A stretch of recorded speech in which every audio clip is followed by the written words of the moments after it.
Recently, former Minister of Aviation Femi Fani-Kayode finally left the People's Democratic Party (PDP) to join the ruling All Progressive Congress (APC). Nigerian politicians moving from one party to the other like a yo-yo is an act that doesn't surprise people any longer. But the peculiarity of this particular one is the reason it has remained a headline news for days. FFK has been a major antagonist of the President Buhari-led government, with several statements and write-ups of his against the government littering the public domain.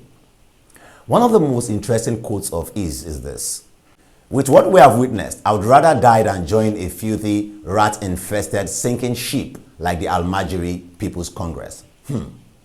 Even death is shocked right now that a day could come when FFK and Buhari will be posing side by side like Captain Man and his sidekick. So what could have been responsible for this recent act of swallowing one's vomit and licking fingers alongside? This development didn't meet certain members of the APC well, and it is a move that could affect the trajectory of things as we build up to 2023 elections. My brother, my sister, fear will no fear politicians. Moving on, a viral video of hot exchange of words between a pilot of the Nigerian airline Max Air and air passengers has surfaced online. There were allegations of over 3 hours delay by the airline, which resulted in the chaos. When I'm volunteering to take you to your family, you can look at me and insult me and call me names simply because I choose to help you guys. For free? Are you not paying money? You are just like a taxi driver. More people get mind though. Now, like, what if the pilot starts having mood swing at 35,000 feet above sea level? And this is not like a commercial bus where you can tell the driver that you want to alight at the next bus stop, when he's trying to unleash the spirit of Fast and Furious.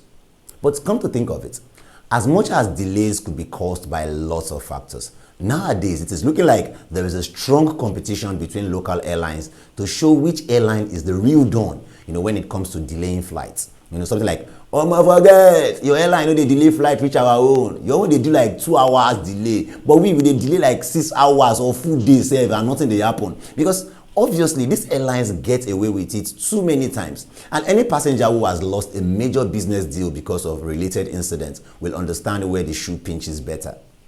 The chairman of the Southeast Governors Forum and governor of Ebonyi State, Engineer David Umahi, has stated that the Southeast geopolitical zone of the country loses over 10 billion naira each time it observes the sit-at-home order directed by the indigenous people of Biafra, IPOB. 10 billion per day. Where now they see this money now? No one shows. Because I think what the governor is saying is that this situation is very similar to scoring 3 own goals in a Champions League final.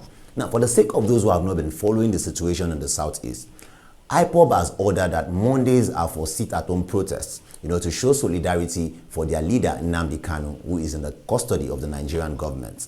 Now, this means that every Monday is like a public holiday in the Southeast. Something like thank God it's Monday. It sounds weird, right?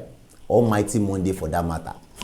The governor is really threatening that government workers who refuse to show up on Mondays could lose their jobs, and those who also own shops in the state could lose them.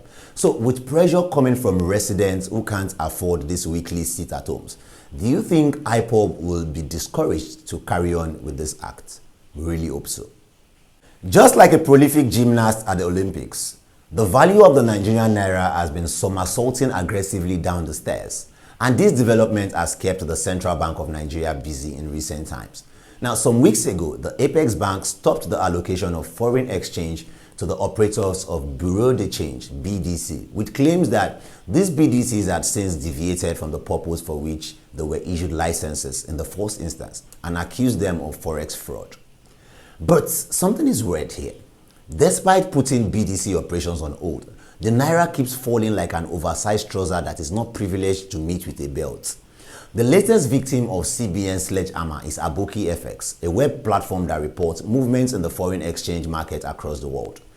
The CBN governor has accused the platform owners of illegal forex trading and also responsible for the sliding of the naira against the dollar at the parallel market. At the time of filing this report, this is very interesting. A dollar was valued at 567 naira in the parallel market, while the official price was 410 naira to a dollar. Now, we really need to find a strong rope, to hold this dollar, because at this rate, we might end up at $1 equal to 1,000 naira. And this is the only type of rope I can trust right now. My name is Shegazi, and this is where we call it a wrap on this episode of Recently. I'll see you next week. Bye for now.